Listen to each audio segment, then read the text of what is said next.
సమయంలో మనం ప్రార్థన చేసుకొని ఆఫ్టర్నూన్ సెక్షన్ ఆరంభించుకుంటాం. దయచేసి బయట ఉన్న వారు లోపల కూడా లోపలికి రావాల్సిందిగా ప్రభు పెట్టుకున్నా చేస్తున్నాం. ప్రార్థన చేసుకొని మరి ఆఫ్టర్నూన్ సెక్షన్ ఆరంభించుకుంటాం. ప్రేమ కలిగిన మా తండ్రి, పరిశుద్ధమైన దేవా, సర్వోన్నతమైన మా ప్రభువా, ఘనమైన నామమును బట్టి వందనములు స్తుతులు స్తోత్రములు చెల్లించుకుంటున్నా. ఎంతైనా నమ్మదగిన దేవుడుగా ఉండి మీరు చేస్తున్న ప్రతి ప్రయోగాన్ని బట్టి స్తుతిస్తున్నా.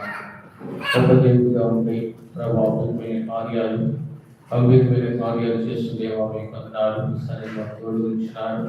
దైవ ప్రభావ ప్రార్థించి ప్రభావ మరి కనిపెట్టిన రీతిగా మరి స్పెషల్ మీటింగ్స్ ఎంతో చూపిస్తూ వచ్చారు ప్రభావ. మరి వారికి 3 దినాలు కూడా ఎంతో సహాయపడుతుంది ప్రభావ. ఈ సమయంలో దైవ ప్రభావ తీసుకొచ్చి మీ ఆత్మతో నింపుకొని ప్రభావ మన జీవితంలో ఏ రీతిగా మేము రాజ్యం నడుచుకోవాలో అదే రీతిగా ప్రభావ మీ వాక్యాన్ని మాకు అనుగ్రహిస్తున్నారు. నిజంగా ఒక దేవుడుగా ఉన్నారు. మాట్లాడే దేవుడి యేసుక్రీస్తు ప్రభువారు ఏకీకృత దేవుడిగా ప్రభావం సూచిస్తున్నారు.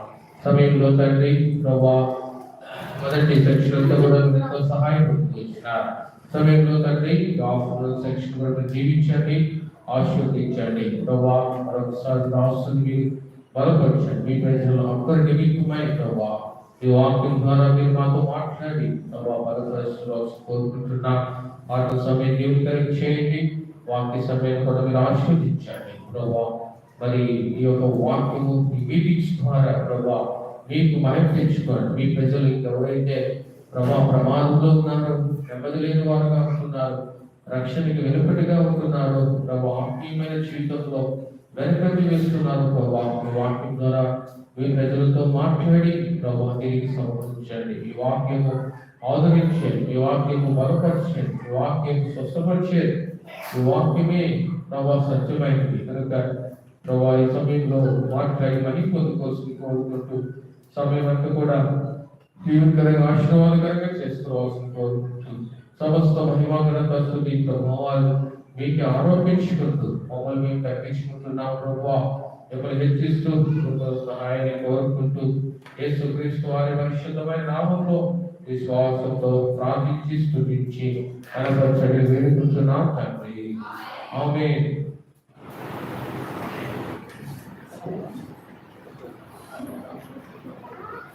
Ready?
నాలుగు పాట పాడుకుంటా.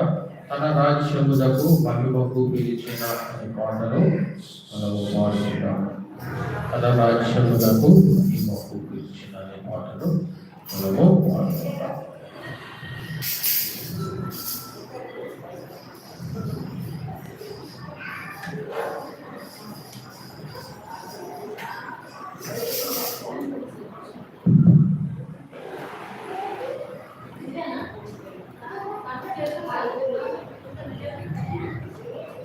రాజ్యమునకు మహిమకు పిలచిన తన రాజ్యమునకు మహిమకు పిలచిన మన ప్రభువుకు తగినట్లు చిత్తము తన రాజ్యములో మనము చేరము మన ప్రభువుకు తగినట్లు చిత్తము తన రాజ్యములో మనము చేరము ఆరు చీకటి కమ్మినను యేసుని వెలుగులో నడచెదము ఆరు చీకటి కమ్మినను యేసుని వెలుగులో నడచెదము మంచి కాపరి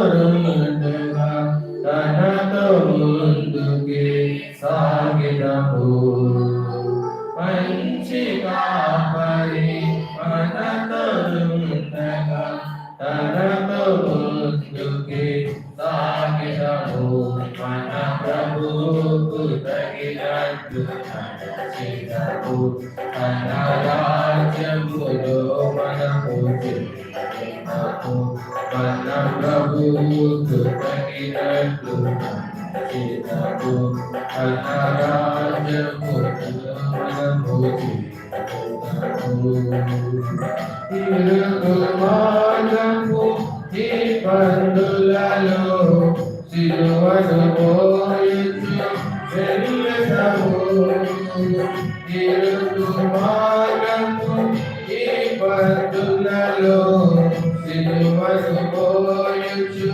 వెళ్ళెదము యేసే మనకు భారము మోయించు మనకు మార్గము చూపును యేసే మనకు భారము మోయించు మనకు మార్గము చూపును మన ప్రభువుకు తగినట్లు నడచెదము తన రాజ్యములో మనము చేరము మన ప్రభువుకు తగినట్లు నడచెదము తన రాజ్యములో మనము చేరము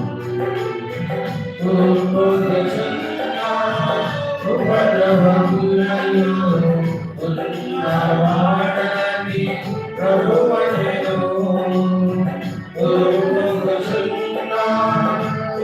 ఉపద్రవములలో ఉన్నవాడని ప్రభువనెను అంతము వరకు చెంత నిలచి తానే మనలో నడుచును అంతము వరకు చెంత నిలచి తానే మనలో నడుచును మన ప్రభువుకు తగినట్లు నడుచును మన రాజ్యములో మనము చేరము మన ప్రభువుకు తగినట్లు నడుచును మన రాజ్యములో మనము చేరము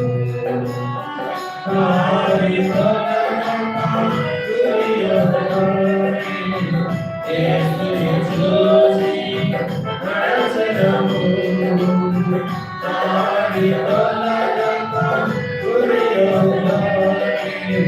యేసుని చూసి నడచెదము ఇహమున శూరున నడచువారి పరముల ప్రభువును సంచరించెదరు ఇహమున శూరున నడచువారి పరముల ప్రభువును సంచరించెదరు మన ప్రభువుకు తగినట్లు చేరము మన రాజ్యములో మనము చేరము మన ప్రభువుకు తగినట్లు చేరము మన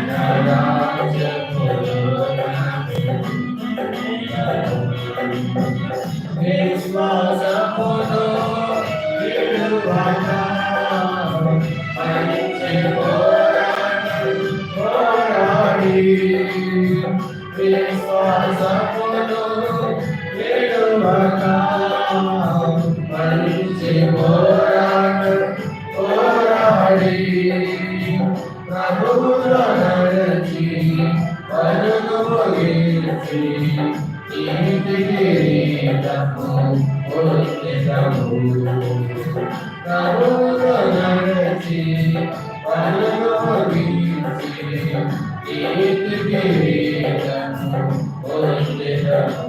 మన ప్రభువుకు తగినట్లు చేద్దాము. మన రాజ్యములో మనము చేద్దాము.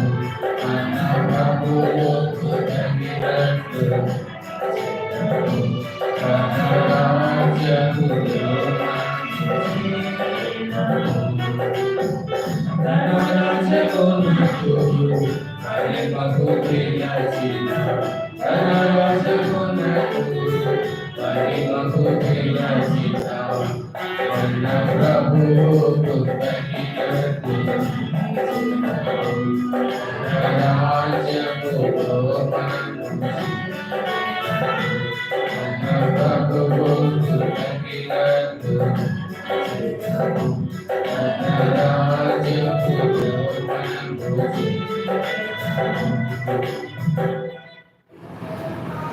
సంఖ్య 5వ పాట పాడుట యేసుని రాజ్యము అది నిశ్చలమైనది అనే పాటలు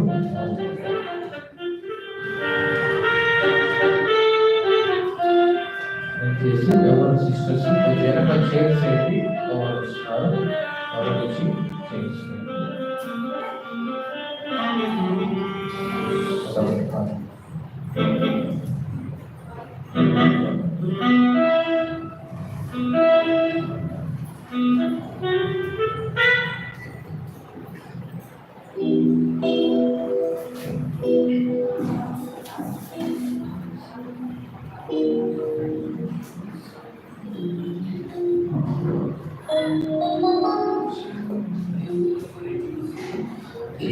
యేసుని రాజ్యము అది నిశ్చలమైనది.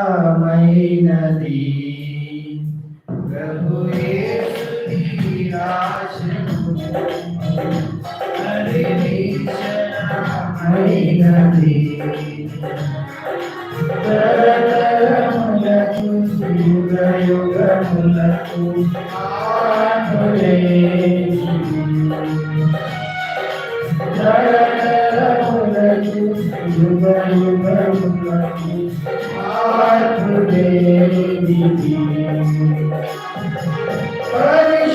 పరిశుద్ధులందరూ స్తుతులు చెల్లించే మహిమ రాజమది.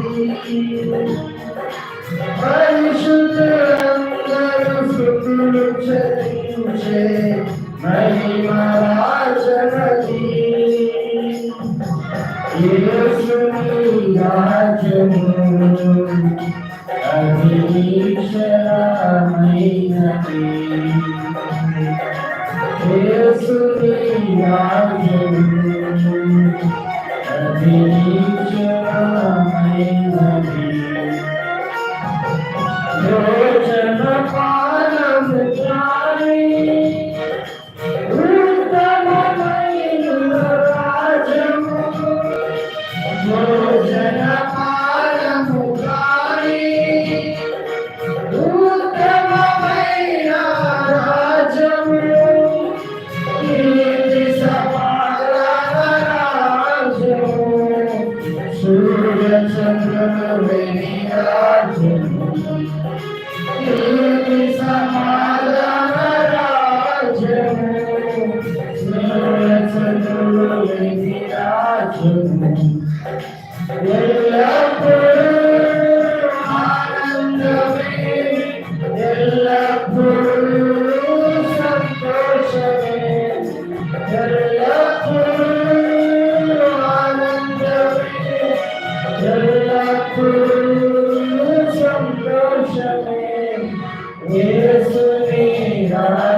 రాజను అది నిశ్చలమైనది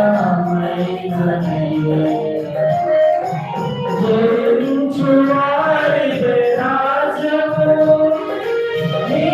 నీతిమంతులదే కిరీటము జయించు వారిదే రాజము నీతిమంతులదే కిరీటము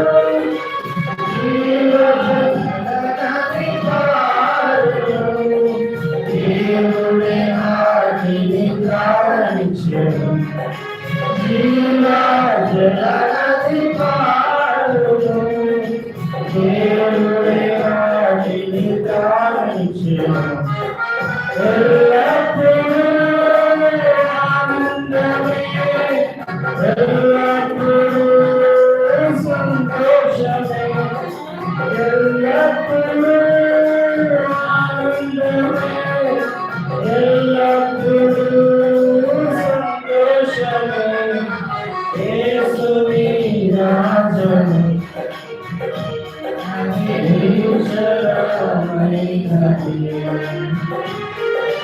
యేసుని రాజను అది నిశ్చలమైనది శాపము లేని రాజము గొర్రెపిల్లలు రాజము శాపము లేని రాజము గొర్రెపిల్లలు రాజము నన్ను ప్రభువే ప్రకాశించును యుగయుగములు పరిపాలించును మన ప్రభువే ప్రకాశించును యుగయుగములు పరిపాలించును ఎల్లప్పుడూ ఆనందమే ఎల్లప్పుడూ సంతోషమే ఎల్లప్పుడూ ఆనందమే ఎల్లప్పుడూ సంతోషమే యేసుని రాజ్యము అది నిశ్చలమైనది యేసుని రాజ్యము అది నిశ్చలమైనది క్రీస్తుని రాజ్యము సంసిద్ధమా క్రీస్తుని రాజ్యము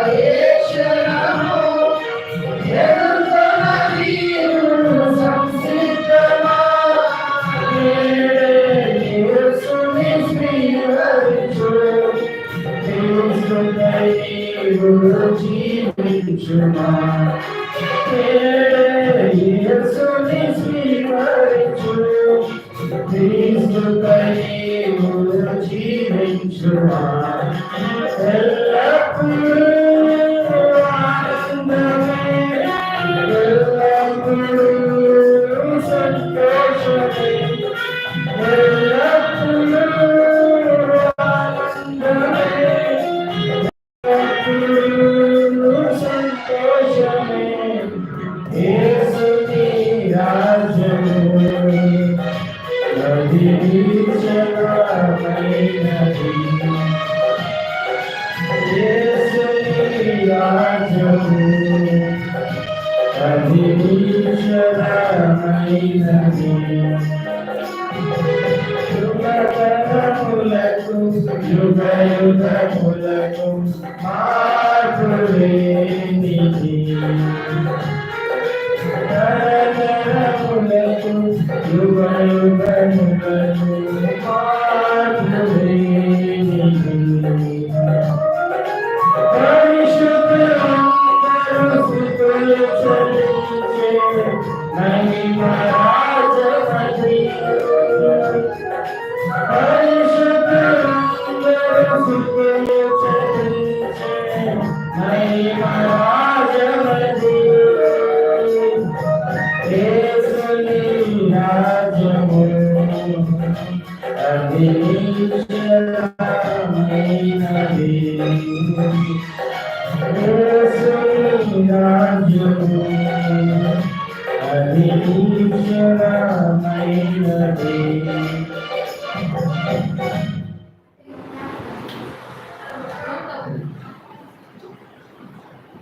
అందరు బయలుదేరి బయలుదేరి వాడతాం.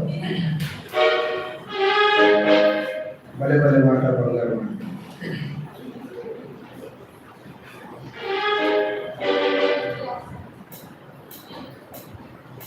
భలే భలే మాట బంగారు మాట బైబిల్లో మాట యేసు మాట మాట బంగారు మాట బైబిల్లో మాట యేసు మాట నా జీవితాన నీ జీవితాన మరువని మాట యేసు మాట నా జీవితాన నీ జీవితాన మరువని మాట యేసు మాట బైబిల్ మాట బంగారు మాట బైబిల్లో మాట యేసు మాట బైబిల్ మాట బంగారు మాట బైబిల్లో మాట యేసు మాట.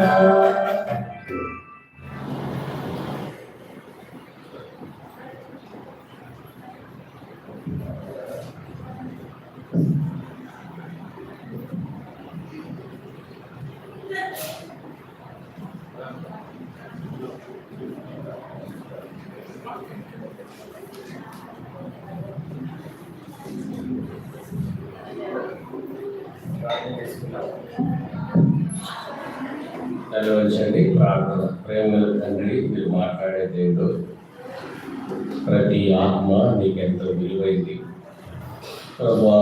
మేము చివరి గడియలో ఉన్నాం. ఈ రోజున ఇంకొక మీటింగ్తో మేము పూర్తి చేసుకునే పరిస్థితిలో ఉన్నాం. మెడుగు ఇంతవరకు పాటలు వాయించుకున్నారు. ఆయా ప్రాంతాల నుంచి సాయంత్రం మీటింగ్ వరకు నడిపించు. ప్రత్యేకంగా ముట్టుకూరు మార్చెల ప్రాంతానికి బయలుదేరిన నిరాశలు బిడ్డలందరూ క్షేమంగా తీసుకెళ్ళండి. మరొకసారి మేము కలుసుకునేంత వరకు మీ సన్నిధిని మాత్రం ఉంచండి.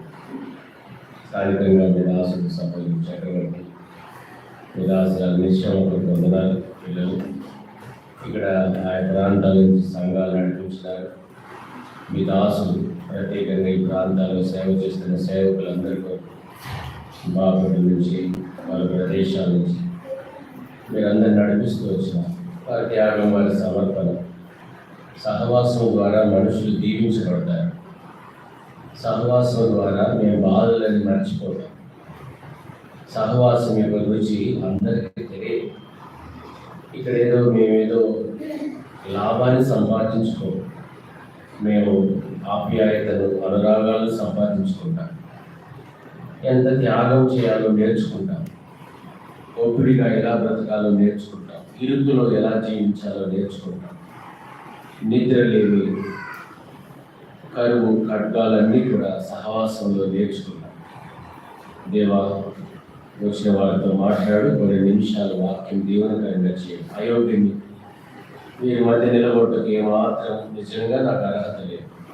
కేవలం మీ పరిశుద్ధుల ప్రేమ, మీ కృప, వదనములతో యేసు నామములో అడుగుచున్నాం తండ్రి, ఆమేన్.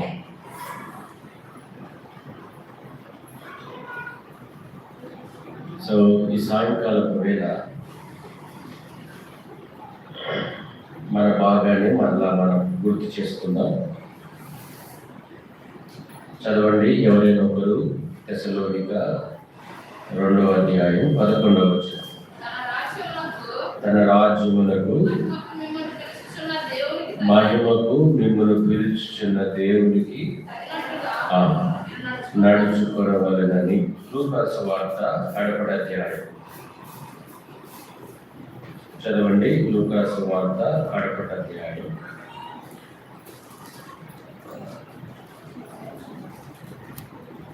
రండి 15వ వచనం చదవండి. 24:15. వారు సంభాషించుచు ఆలోచించుకొనుచుండగా యేసు తానే దగ్గరకు వచ్చి వారితో కూడా నడిచెను. ఇదండి ఈ మధ్యాహ్నం మన భాగం ఏమిటంటే ఆయన మనతో కూడా నడుచుట. దేవుడు మనల్ని నడవమన్నాడు కానీ నేను మీతో రాను అని మాత్రం ఎక్కడ చెప్పలేదు. వాస్తవంగా మనం ఎవరు అంటే వయస్సులో ఒంటరిగా నడవడం మనతో కాదు. ఇది అసాధారణమైన విషయం. జనరల్లీ చాలా మందికి రకరకాల భయాలు ఉంటాయి. చీకటికి భయపడతారు. తర్వాత ఇంకా చెప్పాలంటే బల్లికి కూడా భయపడతారు. ఇది మానవుడి యొక్క స్వభావం. ఇశ్రాయేలు జీవిత ప్రయాణంలో దేవుడు వారిని నడవండి అన్నాడు కానీ నేను మీతో నడవను అని చెప్పలేదు. మోసేను పంపి వారిని నడిపించుటకు అన్నాడు. ఏమన్నాడండి? నడిపించాలంటే ఎవరైనా ఒకరు ఏముండాలి? తోడు ఉండాలి. నడిపించడం అంటే తోడు ఉండాలి. అందుకే హోషేయ గ్రంథంలో రాయబడింది, ఎఫ్రాయిముకు నడక నేర్పిన వాడను నేనే అన్నాడు. సో ఈ మధ్యాహ్నం చాలా అమూల్యమైన మాటలు ఇవి. ఎందుకంటే మనుషులు మనతో కొంత దూరమే నడుస్తారు. ఇది మానవుడి యొక్క స్థితిగతి. లోకంలో ఒక చరిత్రకారుడు ఈ మాట అన్నాడు, ఈ లోక స్నేహం ఏ స్నేహమైనా 10 సంవత్సరాలే అన్నాడు. ఒక ఆయన 10 సంవత్సరాల తర్వాత మళ్ళా కొత్త స్నేహితులు అలవాటు అవుతారంట. చూడండి, కొన్ని వలస పక్షులు వస్తాయి, కొన్ని రోజులు అవి స్నేహం చేస్తాయి, మళ్ళీ ఏమైతే వెళ్ళిపోతాయి. అంతే కదండి, మేము కూడా 2 రోజులు వలస అనిపిస్తాం. మీతో సహవాసం స్నేహం కలిగి ఉన్నాం అంటే దూరంగా ఉన్నప్పటికీ మనం కలిసి ఉంటాం. అంతే, మానవుడు యాత్రికుడు, పరదేశుడు, ఎక్కడ స్థిరంగా ఉండేవాడు. అయితే ఈ లోక యాత్రలో ఆయన తన రాజ్యానికి మహిమకు పాత్రలు కావడానికి ఆయన యొద్దకు చేరేదాకా నడవమన్నాడు. అయితే మీరు ఒంటరిగా నడవద్దు, నేను మీతో ఉన్నాను అనే మాట ఎప్పటికీ మర్చిపోకూడదు.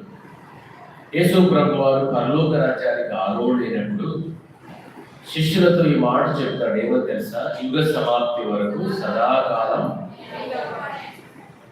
సో ఇది ఒక అద్భుతమైన మాట. సదాకాలం అనే మాట ఏ మనిషి చెప్పలేడు. ఈ లోకంలో ప్రమాణాలు చేసే ఏ ప్రమాణమైనా మరణంతో ఏమవుతుంది చెప్పండి? సమాధితోనే సమాప్తమవును. ఈ లోకంలో ఏ ప్రమాణమైనా సమాధితోనే సమాప్తమవుతుంది. అయితే సమాధి దాటి కూడా, సమాధి అవతల కూడా ఆయన మనతో వచ్చేవారు, మనతో నడిచేవారు. ఈ అరణ్య యాత్రలో దేవుడితో నడవడం ఒక అద్భుత ఘట్టం. ఓడిపోయే బ్రతుకులు, అలసిపోయే ఈ జీవితాలు, చల్లారిపోయే ఈ బ్రతుకుల్లో దేవుడు మనతో ఉంటే ఏదైనా చేయగలం. అందుకే దావీదు అంటాడు, నా దేవుడి సహాయం వలన నేను సైన్యములను జయించదను అన్నాడు, ప్రాకారములను దాటుదును అన్నాడు. అందుకే ఒక సమయంలో మోసేతో అన్నాడు, నేను రాను అన్నాడు. ఇశ్రాయేలు ప్రజలు తప్పిపోయినప్పుడు నేను రాను అంటే మోసే దేవుడి దగ్గర అంటాడు, దేవా మీరు మాతో, లేదా మీరు మాతో రానియడలా మేము ఇక్కడ నుంచి కదలని తెలుసు మోసే. దేవుడు రాకపోతే మానవుని బ్రతికేంటో మోసేకు తెలుసు. చివరికి దేవుడు ఒక మాట అంటాడు, నేను ప్రజలతో రాను, నా సన్నిధి నీకు తోడుగా వచ్చును అన్నాడు.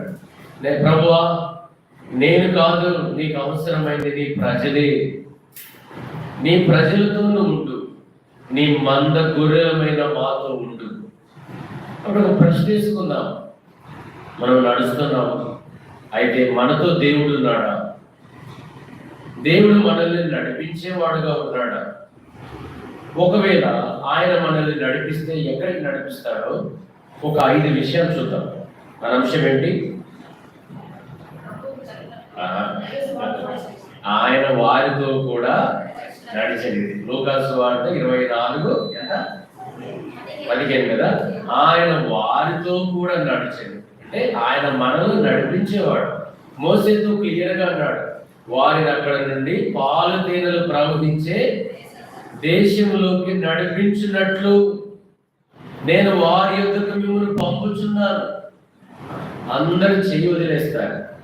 అందుకే ఆ పాట, సండే స్కూల్ పాట నాకు చాలా ఇష్టమైంది. చెయ్యి పట్టుకో, నా చెయ్యి పట్టుకో యేసు, నేను జారిపోకుండా చెయ్యి పట్టుకో. లోక సముద్రము నా పైకి ఎగసింది, విశ్వాస నావలో కలవరం. అయ్యా నువ్వు లేకపోతే నేను బ్రతకలేనయ్యా, నన్ను చెయ్యి పట్టుకో. కాబట్టి ఇది ఒక ఆత్మీయ అంతస్తు. దేవుడు మనల్ని, మనుషులందరూ గుర్తుపెట్టుకొని మరలా చెప్తారు. మనుషులు ఎందుకు వదిలిపెడతారంటే దేవుడు పట్టుకున్నాడని అర్థం కావడానికి. పౌలే అన్నాడు, ఏమన్నాడు? అందరూ నన్ను విడిచి, ఏమన్నాడు? 2 తిమోతి 4వ అధ్యాయంలో అందరూ నన్ను విడిచి వెళ్ళిపోయింది, అది వారికి నేరముగా ఎంచబడకుండునుగా అన్నాడు. మనమైతే ఏమంటాం? ఈ దుర్మార్గులు అందరూ నన్ను వదిలిపెట్టి వెళ్ళిపోయినారు. వాళ్ళ వాళ్ళ వాళ్ళ ఏమంటారు? లోక తెలంగాణలో అంటారు, ఈ దీపాలు ఆగిపోవడం అంటారు. ఏమంటారు? దీపాలు ఆగిపోవడం అంటారు. ఏంటి ఈ దీపాలు కాదు సమా. సో పౌలు యొక్క ఆత్మీయ అంతస్తు ఏంటో తెలుసా అండి? వారికి నేరం వద్దు ప్రభు, ఎందుకంటే వీళ్ళు వదిలిపెడితే నేను నన్ను. అందుకే దేవుడు మనల్ని పట్టుకున్నాడో లేదో అని అర్థం కావాలంటే మనుషులు మనల్ని ఏం చేస్తారు? చూడండి, యేసు ప్రభు వారి సర్కిల్ ఎంత అండి? యేసు ప్రభు వారి సర్కిల్ ఎంత? 70 మంది. ఆయన 12 మందితో పాటు ఎంతమంది ఉన్నారు? 70 మంది శిష్యులు ఉన్నారు. ఒక సమయంలో నా శరీరం తిని నా రక్తం త్రాగండి అంటే అందరూ ఆయన్ని ఆ 70 మంది వదిలిపెట్టారు. వీళ్ళతో అంటారు, అయ్యా మీరు కూడా వెళతారంటే ఎక్కడికి వెళ్తాం ప్రభువా? నీవే నిత్య జీవం మాట్లాడగలిగిన అక్కడ అన్నారా? సిలువ దగ్గరికి వచ్చేసరికి ఏం జరిగింది? అందరూ ఆయన విడిచి వెళ్ళిపోయిన నేర్చిస్తారు, ఆడిపోయిన రాయబడి. అర్థమైందా? అందరూ మీతో ఉన్నారు. అయ్యా సీమోని పేదరిది బహుభయంకరంగా మాట్లాడాడు, చచ్చిపోయినా పర్లేదు ప్రభు అన్నాడు. ఫస్ట్ పారిపోయింది ఆయన. సో యేసు ప్రభు ఎక్కడ ఉన్నాడు? నడి రోడ్డు మీద ఒంటరిగా ఉన్నాడు. ఒంటరుడు అయిపోయినాడు. ఎందుకు మాట్లాడతాడు? నా తండ్రి నాతో కూడా ఉన్నాడు. కాబట్టి ఈ ధైర్యంతో బతకాడు. ప్రేమించే వారు కరువైన, అందరూ మనల్ని వదిలిపెట్టిన, జీవితం ఛిద్రమైన, కొన్ని సందర్భాల్లో ప్రేమించే వారిని గాయం చేసిన, మనల్ని పొగిడిన వారిని తెగిన, చివరికి మన కడుపున పుట్టిన వారి అన్నా సరే ఆయన నన్ను నడిపించేవాడుగా ఉన్నాడు. కాబట్టి ఆయన మనల్ని ఎక్కడికి నడిపిస్తాడో ఒక 5 విషయాలు చూద్దాం. మనకు తెలిసిన వాక్యం రండి. కీర్తన గ్రంథం 23:10. ఇది మొదట మాట చదవండి. కీర్తనలు 23:10. అదేనా? జలముల యొద్ద అక్కడ మాట్లాడు కదండి. కీర్తనలు 23 జలముల యొద్దకు ఎక్కడ ఎన్నో వచ్చినాడు? చదవండి. అందులో ఉంటుంది కదండి. ఎన్నో వచ్చిన? రైట్, 6వ వచనం. నన్ను ఎన్నో వచ్చిన? సారీ, నన్ను శాంతికరమైన 2వ వచనం, శాంతికరమైన జలముల యొక్క నన్ను. ఇది మొదటి. సో ఆయన మనల్ని ఎక్కడికి నడిపిస్తారంటే శాంతికరమైన జలముల యొక్క. జలము దేని గురించి మాట్లాడుతుంది తెలుసా? సమృద్ధిని గురించి మాట్లాడుతుంది. దేవుడు ఇశ్రాయేలు ప్రజల గురించి రాస్తాడు. కీర్తనకారుడు వారికి సముద్రం అంత సమృద్ధిగా ఏంటండి నీళ్లను అనుగ్రహించను. అంటే సముద్రపు నీళ్లు ఉపయోగపడకపోయినా బండను చేయించి సముద్రం అంతా ఏం చేసినాడు? సమృద్ధికి ఇచ్చినాడు. జలము సమృద్ధిని గురించి మాట్లాడుతుంది. దేవుడు ఎక్కడ కూడా కొరత దగ్గరికి నడిపించాల. ఎరికో దగ్గరికి వెళ్ళినారు. ఎరికోలు ఏమున్నాయంట? ఈత చెట్లు ఉన్నాయి. అర్థమైందండి? దేవుడు ఆ చెట్ల ద్వారా పోషించినాడు. అక్కడ నీళ్లు చేదైనది. ఆ నీళ్లను ఏం చేసినాడు? మారాను ఎట్లా మార్చినాడు? మారా అనుభవం మధురముగా మార్చగలవు అదొక మాట. ఉప్పు వేసి వేసిన వెంటనే ఊట అక్షయ ఆనందము పొందినంటాడు ఆ భక్తుడు రాసినాడు. ఊటలు నాదు ఊహలు నా యేసు రాజా నీతో. ఎంత అద్భుతంగా తెలుసా? ఉప్పు వేసిన వెంటనే ఆ నీరు అక్షయతానందం, అక్షయంగా మార్చబడ్డాయి. అంటే కరువులో గుండా వాళ్ళని తీసుకెళ్ళినాడు కానీ ఆకలికి వారిని అనుమతించలా. గుర్తుపెట్టు, ఇరుకు గుండా తీసుకెళ్ళినాడు కానీ వాళ్ళ జీవితంలో ఇది ఇరుకు అనేటట్టు. అందుకే 49 యెషయా గ్రంథంలో చదవండి, దేవుడు ఎంత అద్భుతమైన మాట అంటాడు. 49:10 చదవండి. 49 తోడుకొని పోవచ్చు. ఎక్కడికండి తోడుకొని? ఎక్కడికి పోయినాడు? నీటి బుగ్గల యొద్దకు. సంగమా, కాబట్టి ఇది నాకు లేదు అని అనుకోకు. మన దేవుడు సర్వ సమృద్ధిని అనుగ్రహించేవాడు, సర్వ సమృద్ధిని అనుగ్రహించేవాడు. అందుకే ఇరుకులో నుండి ఆయన మనల్ని విశాల స్థలంలోకి తీసుకెళ్తాడు. మీకు తెలుసా, మనం అంతా కోల్పోయింది అనుకుంటాం, ఇది ఇరుకు అనుకుంటాం. దేవుడు అక్కడే సమృద్ధిస్తాడు. తెలుసా అండి, నా మటుకు నేను 23 సంవత్సరాల సేవ తర్వాత టోటల్ జీరోకి వచ్చేసిన, ఒంటరి వల్ల అయిపోయినారు. అర్థం చేసుకోండి, చాలా సమృద్ధిలో బ్రతికినారు. ఈ తెలుగు రాష్ట్రాల్లో నాకు తెలిసి ఏ సేవకుడు అంటే పెద్ద పెద్దోళ్ళు తప్ప ఏ సేవకుడు అనుభవించలేనంత సమృద్ధిని బ్రతికినారు. వన్స్ దేవుడు నాకు అనుమతించినాడు. నేను నా స్థితిని గురించి బాధపడలేదు కానీ, సో అన్యాయం చేసినారనే ఆ స్థితి గురించి ఎప్పుడు ప్రతిక్రియ చేయలేదు కానీ కొంత నిరుత్సాహం అయితే అనిపించేది. అయితే దేవుడు ఎంత విశాలంగా అనుమతిస్తాడు తెలుసా, ఎంత సర్వసమృద్ధి అనుగ్రహిస్తాడు తెలుసా. అయితే మనం ఎప్పటికైనా వాగ్దానాలను మరవద్దు, ఎందుకంటే ఆయన మాటలు తలగా ఉంటావు కానీ తోకగా ఎప్పటికి ఉండవు. పిలిచిన దేవుడు నమ్మదగిన వాడు. నీ పిలుపు నిజమైతే, నీ ఆసక్తి నిజమైతే, అందుకే దేవునికి ఇష్టమైన నీ ఇంటెన్షన్ అర్థమైందా? నువ్వు ఏ ఉద్దేశంతో సేవ చేస్తున్నావు, ఏ ఉద్దేశంతో మందిరానికి వస్తున్నావు, ఏ ఉద్దేశంతో విశ్వాస యాత్రలు కొనసాగుతున్నావు, ఆ ఉద్దేశమే దేవునికి ఇష్టమైనది. నీ ఉద్దేశం కనుక నిశ్చయమైతే, అది నిజమైతే, ఎడారిలో కూడా ఆయన ఏం చేస్తాడు? నీళ్లను నీటి పర్రగా చేయగలడు. చేయలేదా? బండను చీల్చినాడు. కాబట్టి ప్రియమిత్రమా, నీరు సమృద్ధిని గురించి మాట్లాడుతున్నాయి. ఈ నీళ్లు త్రాగువాడు ఎప్పటికీ తప్పికొన్నాడు. జీవజలము నేనే, జీవజలము నేనే. నువ్వు ఎంత ఇరుకులో ఉన్నా సరే, ఎంత క్లిష్ట పరిస్థితుల్లో ఉన్నా సరే, నిన్ను ఆయన జలముల యొద్దకు నడిపిస్తాడు. తెలుసా, విశ్వాసం ఉంచు. నాకు అయిపోయింది, నాకు నీరైంది అనుకో. ఉదాహరణకు ఆ నీరు ఎండిపోయింది. ఎక్కడ? కెరీతు వాగు దగ్గర నీరు ఎండిపోయిందండి. తర్వాత బుడ్డిలో నూనె అయిపోయింది, తొట్టెలో పిండి కూడా అయిపోయింది. మరి 3.5 సంవత్సరాల పిండి ఎక్కడి నుంచి వచ్చింది? ఆయన జీవములో నుంచి వచ్చింది. అర్థమైందండి? ఆయన నీళ్లు తాగినాడు. ఆ వాగు నీరు తాగుచుండని రాయబడింది. అదేంటి? వాగు నీరు ఎండిపోయింది, మరి నీరు ఎక్కడి నుంచి వచ్చింది తెలుసా? చెరువులు తవ్వినారు. చెరువులు తెలుసా? చెరువులు తెలుసా? వాగుల్లో చెరువులు తీస్తారు.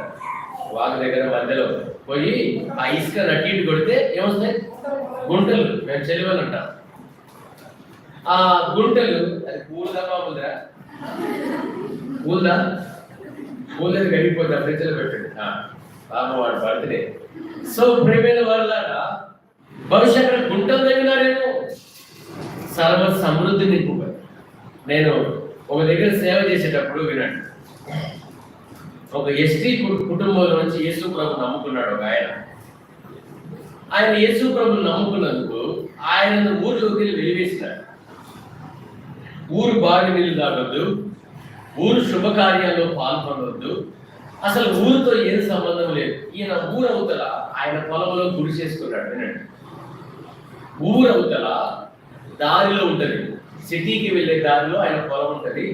ఈ ఊరి యువతల మధ్యలో ఈయన పొలము, అటు లాస్ట్ లో టౌన్ ఉంటది. ఈ రోడ్డు మెయిన్ రోడ్డుకు ఆయన పొలం ఉంటే ఊరు వద్దనని చెప్పేసి ఇల్లుకు తాళం వేసుకొని మేమందరం వెళ్ళి ఆయన పొలంలో గుడి చేసి అక్కడ కాపురం పెట్టినాడు. సో జరిగింది ఏంటంటే రానే వచ్చింది ఎండాకాలం. ఆ ఊరికి 2 బావిలు ఆధారమై ఉన్నాయి. ఆ ఊరికి 2 బావిలు. ఈయనకు బావి నీళ్ళు రానిపట్ల, ఊరు సంబంధించింది ఏం రావట్ల. మేము అందరం వెళ్ళి, విశ్వాసులు అందరం వెళ్ళి గుణపాలతో ఏం చేసినా బావి దగ్గర 5 ఫీట్లు 10 ఫీట్లు 15 ఫీట్లు కాదు 12 ఫీట్లకి సమృద్ధి నీళ్ళు వచ్చిన ఇంతనే చిన్న గుంట. విచిత్రం ఏంటంటే ఈయన పంట సమృద్ధిగా పండుతుంది, ఆ ఊరిలో పంట ఎండిపోతుంది. ఈయన ఊరిలో మామిడికాయలకు తెగపోటు పూత వచ్చేసింది, వాళ్ళ మామిడికాయలు అంతా రాలిపోయినాయి. విచిత్రం ఏంటో తెలుసా, ఊర్లో ఉన్న 2 బావిలు ఎండిపోయినాయి. ఈయన బావిలో బకెట్తో అల్లుకునేటువంటి నీళ్లు ఉన్నాయి, ఇలా చేయితో పట్టుకుని నీళ్లు ఉన్నాయి. ఏంటిది విచిత్రం, ఏంటిది విచిత్రం? ఈ పాస్టర్లందరూ కలిసేదో మాయ చేసేసారు, కిందికి వెళ్ళి నీళ్లు పోయేటట్టు చేశారు. ఎటువంటి ప్రయత్నం చేసినారు. చేసి ఏం జరిగిందో తెలుసా, అందరూ వచ్చి అరే మొండేనా, అరే నీ దేవుడు గొప్పోడా, బాజా బయలుదేరాలు పెట్టి ఎద్దుల బండి మీద ఎక్కించుకొని ఈయన కుటుంబాన్ని ఊర్లో తీసుకెళ్ళి ఊర్లో మందిరం కట్టించాడు. అర్థమైందా? సో నువ్వు దేవుని విశ్వాసం ఉంచితే ఎడారిని కూడా, నువ్వు దేవుని విశ్వాసం ఉంచితే ఎడారిని కూడా ఏదేను మనం వల్ల చేయగలడు. కాబట్టి ఆయన ఎక్కడికి నడిపించినాడు? ఎక్కడికి? జీవ జలముల యొక్క. చూడు తర్వాత 2వ తలం రండి, దేవుని వాక్యంలో రండి. కీర్తన గ్రంథం 143 10వ వచనం. ఇది 2వది. ఎక్కడికి నడిపిస్తాడు అంటే 2వదండి. కీర్తనలు 143 10. నీవే నా దేవుడవు, నీ చిత్తానుసారముగా నాకు నేర్పుము, దయగల నీ ఆత్మ సమభూమి గల ప్రదేశములకు. ఎక్కడ నడిపిస్తాడండి? సమానమైన భూమి, సేఫ్ ప్లేస్ అని పెట్టుకోండి. సమానమైన భూమి, సురక్షితమైన మార్గం, సురక్షితమైన ప్లేస్. సో దావీదు ఒక సందర్భంలో సౌలుకు భయపడి ఎక్కడికి వెళ్ళినాడు? అదుల్లాం గుహలోకి వెళ్ళాడు. ఇంకో సందర్భంలో తన కుమారుడికి భయపడి ఎక్కడికి వెళ్ళినాడు? ఒలీవల కొండ మీదకి వెళ్ళినాడు. వినండి. పాపం దావీదు జీవితం అంతా పరిగెత్తడమే. కొన్ని సందర్భాల్లో ఆకీషుకు భయపడ్డాడు, సర్దార్లకు భయపడ్డాడు, ఫిలిస్తీన్లకు భయపడ్డాడు, కుమారుడికి భయపడ్డాడు, ఇంకా చెప్పాలంటే ఆహాబుకు భయపడ్డాడు. దావీదు కంటే బలవంతుడు తెలుసా ఆహాబు? సరే ఆహాబు కాదండి, ఏం పేరు సైన్యాధిపతి? యోవాబు. దావీదు అక్క కొడుకులు వీళ్ళిద్దరు. దావీదుకి ఎంతమంది అక్కలు? ఎంతమంది అండి? 2. ఒక ఆమె పేరు సెరయ, ఇంకొక ఆమె పేరు అబీగైల్. అబీగైల్కి ఒక్కడే కొడుకు, ఏం పేరు? బెనాయనా. ఈ ఒక ముగ్గురు, ఒకడు ఆషాయేలు, సెరయకు 3 కొడుకులు, యోవాబు, అభిషై, ఆషాయేలు, అమాషా. అబీగైల్కి ఒక్కడే కొడుకు. సొలొమోను కాలంలో ఏమైనాడు? సైన్యాధిపతి అమాషా. వీళ్ళు ముగ్గురు దావీదు కంటే బలవంతులు. అంటే యోవాబుకు భయపడ్డాడు, కొడుకుకు భయపడ్డాడు, చివరికి మీకాయిలు కూడా. అంటే దావీదు జీవితం ఇన్ని భయాలు గుండా పారిపోతే ఒకటే మాట అంటాడు, లాస్ట్ ఏమన్నాడు తెలుసా? నీవే నా ఆశ్రయం, నా దాగు చోటు. యేసు మన జీవితంలో కొన్ని సందర్భాల్లో మనం అనుకుంటాం మంచి ప్లేసులు పోగొట్టుకున్నామే, మంచి స్థలాలు పోగొట్టుకున్నామే. అయ్యా అది మంచిదో కాదో తెలియదు, కానీ నువ్వు పోగొట్టుకోవడం మంచిది. ఎందుకో తెలుసా? దేవుడు దానికంటే ఇంకా మంచి స్థలాన్ని ఇస్తాడు, సమభూమిలోకి నడిపిస్తాడు. ఒకసారి త్రుటిల్లిపోయినావు, ఒకసారి పాడైపోయినావు, ఇప్పుడు దేవుడు ఇచ్చే దగ్గర నువ్వేం కావు? సురక్షితంగా ధైర్యంగా ఉంటావు. అందుకే నీతిమంతుడు పరిగెత్తుకొని అందులో సురక్షితంగా ఉంటాడు. యెహోవా నామం బలమైన. ప్రియ సంగమా, కోల్పోయిన వాటిని గురించి ఎప్పుడు బాధపడదు. నాకు ఇది పోయింది, నాకు అది పోయింది, దేవుడు అంతకంటే ఇస్తాడు. నువ్వు కోల్పోయిన వాడి గురించే బాధపడుతున్నావు. ప్రియ కుమారుణ్ణి కోల్పోయినాడే, ప్రియ కుమారుణ్ణే కోల్పోయినాడే. ఆ కుమారుడు కేక వేస్తాడు, తండ్రి నా చెయ్యి లవ లవ సబక్తాని. ఆ కుమారుడు ఏం కోల్పోయినాడు? శరాపులను కోల్పోయినాడు, దూతలు కోల్పోయినాడు, దూతల ఆరాధన కోల్పోయినాడు, పరిశుద్ధులు కోల్పోయినాడు. చివరికి నడి రోడ్డు మీద ఒంటరి వాడిపోయినాడు. ఆయన శిలువ మీద ఒక్కడే. అందరూ దూరంకి వెళ్ళి చూస్తున్నారు. ఎందుకు చెప్పండి? యేసు ప్రభుని అందరూ ఎందుకు దూరంకి వెళ్ళి చూస్తున్నారండి?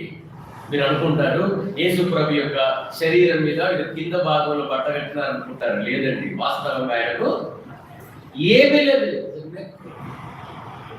ఆయన దిగంబరి. అర్థమైందా? అందుకే స్త్రీలు దూరంగా ఉన్నారు. ఆయనకు యేసు తన దిశమలను కప్పడానికి బట్ట కూడా లేదు. యేసు అంత దిగంబరి చేసుకుంటున్నారు. యేసు ప్రభువు గాయము లేని స్థలం అంటూ లేదు. అర్థమైందండి? ఆ గొర్రె వెనుకతో తీసినారట ఆ కొరడ. అది గుచ్చుతే లోపల 3 ఇంచులు 2 ఇంచులకి వెళ్ళి లాక్కొని వచ్చింది. అర్థమైందా? ఆయనకు బట్ట లేదు. శిలువ మీద నగ్నంగా వేలాడదీస్తున్నారు. యూదుల రాజుని చెప్పుకున్నాడు రాముడు. దేవాలయాన్ని 3 రోజులు కడతాడని చెప్పుకున్నాడు రాముడు. ఉంచినాడు. మరి ఆయన కోల్పోయిన దాంతో నీ కోల్పోవడం ఎంత? ఆయన త్యాగంలో నీ త్యాగం ఎంత? నువ్వు నమ్ము. దేవుడు సమభూమి గల స్థలంలోకి మరి ఎప్పటికీ పోగొట్టుకో. దేవుడి కోసం పోగొట్టుకో. దేవుడు ఇచ్చే వాటిని పట్టుకో. మరి ఎప్పటికీ నువ్వు అవి పోగొట్టుకో. నాకు యేసు ప్రభు అన్నారు, నా గొర్రెలను నేను ఎప్పటికీ పోగొట్టుకోను, అవి నా చెంత ఉంటాయి. ప్రియ సంగమా, నీవు నేను విశ్వాస జీవితంలో దేవుడు మనల్ని ఎక్కడికి? సమభూమి గల స్థలంలోకి నడిపిస్తాడు. ఎప్పటి విశ్వాసం ఉంచు, నమ్మకంతో ధైర్యంతో కొనసాగు. కోల్పోయిన వాటి కోసం బాధపడకు, పోగొట్టున్న వాటి కోసం బాధపడకు. దేవుడు ఇస్తాడని నమ్ము, దేవుడు ఇస్తాడని నమ్ము. ఈ యాత్రలో ఈ నిరీక్షణతో నడవండి. దేవుడు ఏం అన్యాయస్తుడు కాదు. తన నామమును బట్టి చూపిన ప్రేమను మర్చే దేవుడు 4 గంటలు ఇస్తాడు. తెలుసా? యోగు పిల్లలు అన్ని డబుల్ వచ్చినాయి. యోగు పిల్లలు మాత్రం సింగిల్ వచ్చినాయి. ఎందుకు చెప్పండి? గొర్రెలు 5,000కు 10,000 అనుకోండి. ఇంకా అన్నిటికీ డబ్బులు వచ్చినాయి. పిల్లలు మాత్రం ఎందుకు పాలించినాడు? ఎందుకు ఇచ్చినాడు? మీ గ్రహింపు చెప్పండి. అయ్యా, దేవుడి దృష్టిలో వాళ్ళు అక్కడ 10 మంది ఉన్నారు నేను అనుకుంటున్నారు. దేవుని దృష్టిలో అంటే ఇక్కడ 10 మంది ఉన్నారు, అక్కడ దేవుడి పిల్లలు ఎక్కడ చచ్చిపోరు. జస్ట్ ప్లేస్ ఏమవుతుంది అంతే, అడ్రస్ చేంజ్ అవుతుంది అంతే. ఆ 10 మంది అక్కడ ఉన్నారు, ఈ 10 మంది ఇక్కడ ఉన్నారు. గొర్రెలు ఎక్కడికి వస్తాయా? అందుకే డబ్బులు వచ్చినాయి. మేక ఎక్కడికి వస్తాయా? దేవుని బిడ్డల కొరకు పరలోకం కానీ కుక్కల కొరకు కాదు. మేము ఉండే ప్రాంతంలో మంచి మంచి బెంజమిన్ కాలంలో కుక్కలు తీసుకుపోతా ఉంటాడు. నాకు అనిపిస్తుంది, ప్రభావ కుక్క పుట్టినా బాగుండేది అనిపిస్తుంది. అర్థమైందా? ఎందుకంటే మనం ఎట్లెక్కేటట్లే మనకు వద్దులేదు, అవి కోరుకోకండి, ఉట్టిగా లేదు మరి కదా. ఎందుకంటే మనకు మేఘాల పైన వస్తాడు, దీనికి పెట్రోల్ కావాలి, డీజిల్ కావాలి, దానికి ఏమవసరం? ఒక ఆయన అన్నాడు, అమెరికాలో ఫ్రెండ్ ఒక అన్నాడు, అరే మనిషికి విలువ లేదురా ఇక్కడ, దేనికి ఉంది? కుక్కకు విలువ ఉందిరా. ఎందుకు తెలుసా? అంత అంత విలువ ఉంటుంది అది కుక్క. ఇప్పుడు మేము అగచ్చిపోయి నల్లగడ్డ ప్రాంతాల్లో కూడా బలి తిరుగుతాం. 10 కుక్కలు లేకుంటే కుక్కలు తిరుగుతాం. అవుంటే దానికి పెట్స్ ఏమంటారు, హాస్పిటల్, వాడికి దుస్తులు, గ్లౌజులు. అమ్మ నా బ్రతక అనిపించింది ఒక్కోసారి, కుక్క కంటే హీరో అనిపించింది. అయ్యా, కుక్కకి ఎంత విలువ? ఈ లోకం అనేది కాదు. ఈ లోకం కోసం పరిగెత్తకండి. దేవుడు శ్రేష్టమైనది మన కోసం సిద్ధపరుస్తున్నాడు. ఇది 2వ మాట. తర్వాత 3వది ఎక్కడికి నడిపిస్తాడు చూడండి. దేవుని వాక్యంలో యోహాను సువార్త 10వ అధ్యాయం 3వ వచనం. యోహాను సువార్త 10వ అధ్యాయం 3వ వచనం. నిర్గమకాండం 3:8. యోహాను సువార్త 10:3వ వచనం. సరే చదవండి. తలుపు తీయును, ద్వారపాలకుడు తలుపు తీయును, గొర్రెల తన స్వరం వినును, పిలిచి ఎక్కడ నడిపిస్తాడు? వెలుపలికి నడిపిస్తాడు. చూడండి, నిర్గమకాండం 3:8. ఆ, ఆ. విడిపించుటకు ఆ దేశంలో నుంచి ఆ, అనగా మీకు అర్థమైందని వెలుపలంటే ఏం దేశం అనుకుంటున్నారు? నైజీరియా, సోమాలియా అనుకుంటున్నారా? జనరల్ గా మనం ఏమనుకుంటారు? అమెరికా అంటే సూపర్, యూరోప్ అంటే సూపర్, తర్వాత కెనడా అంటే సూపర్. సోమాలియా కూడా ఇష్టపడతారా? నైజీరియాకి పోతారా? దేవుడు ప్రజలు ఎక్కడ నడిపించారో తెలుసా? ఆ దేశంలో నుంచి మంచి దేశంలోకి. వాటి పేరు తెలుసా? పాలు తేనెలు. సంఘము అనే మాటకు గ్రీకులో ఎక్లేషియా అంటారట. ఎక్లేషియా. ఆ ఎక్లేషియా అనే మాటకు అర్థం ఏంటో తెలుసా? వెలుపలికి నడిపించుడని అర్థం, లేదా బయటికి నడిపించుడని అర్థం. అంటే మనం ఎక్కడున్నాం? ఇంతకు ముందు లోపల ఉన్నాం. లోపల అంటే అర్థం ఏంటి? లోకం. లోకంలో ఉన్నాం. లోకం చెప్పింది చేసినాం. లోకం యొక్క ఇష్టాన్ని నెరవేర్చినాం. ఎప్పుడైతే దేవుని మాట విన్నామో, దేవునికి మనం లోబడ్డామో, అక్కడి నుంచి వెలుపలికి నడిపించాడు. ఐగుప్తులో వాళ్ళు చేసిన పని ఏంటి? లోపల వాళ్ళు చేసిన పని ఏంటిదండి? ఇటుకలు చేయడం. ఇశ్రాయేలు ప్రజలు ఐగుప్తులో పేద సాఫ్ట్వేర్ తినేలా చెప్పండి అక్క. ఇటుకలు, మట్టి పని ఎంత కష్టమో తెలుసుగా మీకు? అన్ని పనుల కంటే కష్టమైంది ఏంటి? మట్టి పని. మట్టి తేవాలి, తొక్కాలి, తర్వాత ఏంటిది? ఉనుక, దాని ఏమంటారు? పొట్టు పోయాలి, బొగ్గు పెట్టాలి, కట్టెలు పెట్టాలి, సాంచాలతో కొట్టాలి, మళ్ళీ పేర్చాలి, మళ్ళీ కాల్చాలి, దాన్ని తీసుకురావాలి. ఇటుకల పని కోసమే అంత ఫీల్ అయ్యి వాళ్ళు. అర్థమైందండి? దేవుడు ఎక్కడ తీసుకొచ్చినాడు వాళ్ళని? వెలుపలికి. చూడండి, నిర్గమకాండం 15వ అధ్యాయం అంటాడు ఒక మాట. ఎక్కడ తీసుకొచ్చినాడు తెలుసా? తన పరిశుద్ధాలయంలో. నిర్గమకాండం 13వ వచనం. నిర్గమకాండం 15:13. తోడుకొని పోతివి నీ పరిశుద్ధాలయమునకు. అర్థమైందా? ఎక్కడ కూర్చోబెట్టినాడు? రాజులైన యాజకులు. Not ordinary people. వీళ్ళు మామూలు కాదు, యేసు రక్తంలో కడగబడ్డవారు. కాబట్టి ప్రియమైన దేవుని సంగమా, దేవుడు మనల్ని వెలుపలికి నడిపించినాడు. అంటే చాలా మంది లోపలే ఉన్నారు. లోపల ఉండడం అదొక తప్పైతే, ఈ ఎలుపలికి వచ్చిన వాళ్ళు మళ్ళీ ఏమనుకుంటున్నారు? లోపలికి పోదాం అనుకుంటున్నారు. రవి హృదయం పుస్తకం తెలుసా? రవి హృదయం అనే సువార్త పుస్తకం ఉండేది. ఇప్పుడు దాని పేరు మానవ హృదయం అని పెట్టినట్టున్నారు. తెలుసా మీకు? సువార్త పుస్తకాల్లో బక్సింగ్ గారి పుస్తకంతో పాటు, షీలా గుప్తా గారి పుస్తకంతో పాటు మన రవి హృదయం అనే పుస్తకం ఇస్తుంది. మధ్యలో రవి హృదయం, చుట్టూ ఏమున్నాయి? ఏమున్నాయండి? నక్క ఒకటి, తర్వాత తాబీలు ఒకటి, పాము ఒకటి, రకరకాల పాపాలు, ఇన్ని ఉన్నాయి, నెమలి, ఇవన్నీ ఉన్నాయి. వన్స్ రవి హృదయంలోకి యేసు ప్రభు రక్షణానందం రాగానే, అంటే విశ్వాసం రాగానే అవన్నీ ఎక్కడికి వచ్చినాయి? బయటకు వచ్చినాయి. మళ్ళా కొద్ది రోజులు మళ్ళీ 2-3 పేపర్లు తిప్పేసరికి మళ్ళీ ఏమైనాయి? మళ్ళీ అన్ని లోపల. ఎందుకు వచ్చినాయి? అవి బయట ఉన్నాయి కానీ దూరం పోలే. అర్థమైందా? గోడ బయటకు వెళ్ళిపోయినాయి. ఈ జఠరికలు, కర్ణికలు ఎన్ని ఉంటాయి? 4 ఉంటాయి. సైన్స్ అది రోజు తెలుస్తుంది చెప్తారు. 4 గదులు ఉంటాయి. 2 బెడ్రూమ్లు అనుకోండి, ఒకటి హాల్ అనుకోండి, ఒకటి కిచెన్ అనుకోండి. అర్థమైందండి? ఇప్పుడు bedroom, master bedroom, children bedroom, ఇట్లా అన్నిటికంటే విలువైంది ఏంటి? అందుకే మాస్టర్ బెడ్రూమ్ లో ప్రార్థనిస్తే కొంతమంది ఖుషి అయిపోతారు. మాస్టర్ బెడ్రూమ్ ఏముంటుందా? మన్ను. ఏముంటుందండి? ఏముంటుంది? అర్థమైందా? కిచెన్ నేను అనుకుంటాను, కిచెన్ విలువైంది.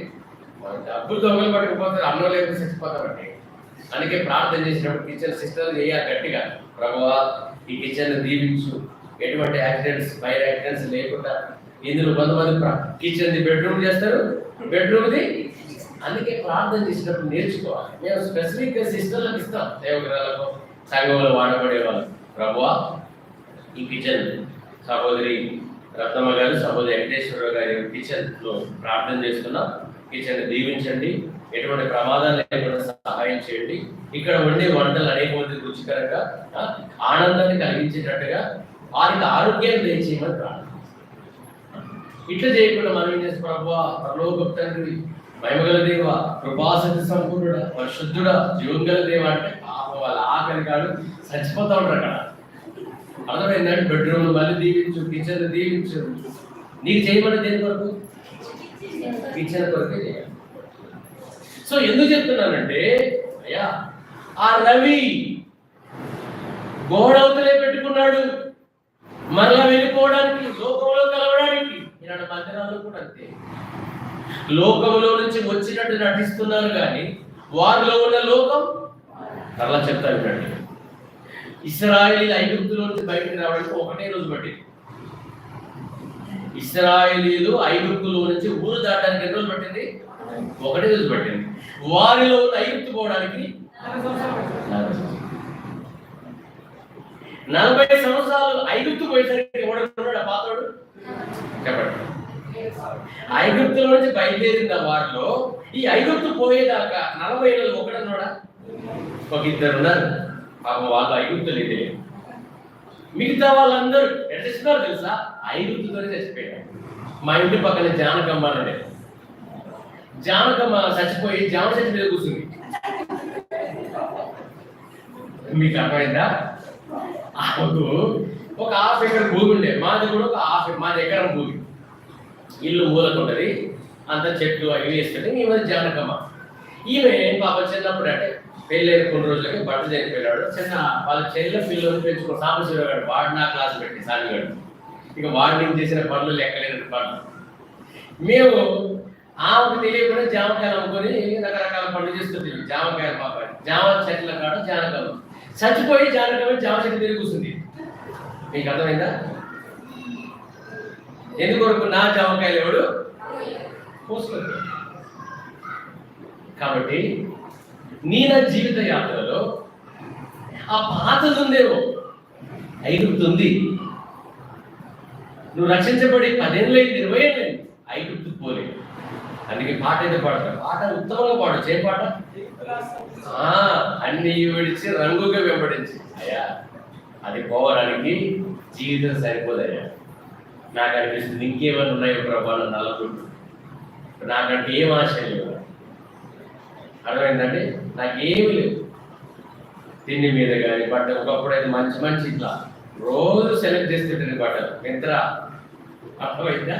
రవిపోయి దేవుని సేవించాలనే కోరిక, ఏదైనా ప్రజల కొరకు ఏదైనా చేయాలి, ప్రజల మధ్య బ్రతకాలన్న ఆశ తప్ప నాకేమి లేదు. ఒకటే చెప్తున్నాను, మనము వెలుపలికి రావాలి. ఎక్కడికండి? వెలుపలికి రా. గుర్తుపెట్టుకో, నువ్వు లోపల ఉండి వెలుపలతో కుదరదు. నీకు వాళ్ళకేం లేదు చెప్పండి. ధనవంతులతో ఏమన్నాడు అబ్రహాం? ధనవంతులతో అబ్రహాం ఏమన్నాడండి?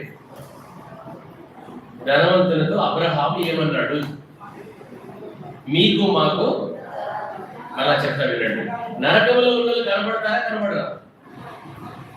నరకంలో ఉన్న వాళ్ళు కనబడతారా? కనబడరా? నరకంలో ఉన్న వాళ్ళు కనబడతారా? కనబడరా? కనబడరా?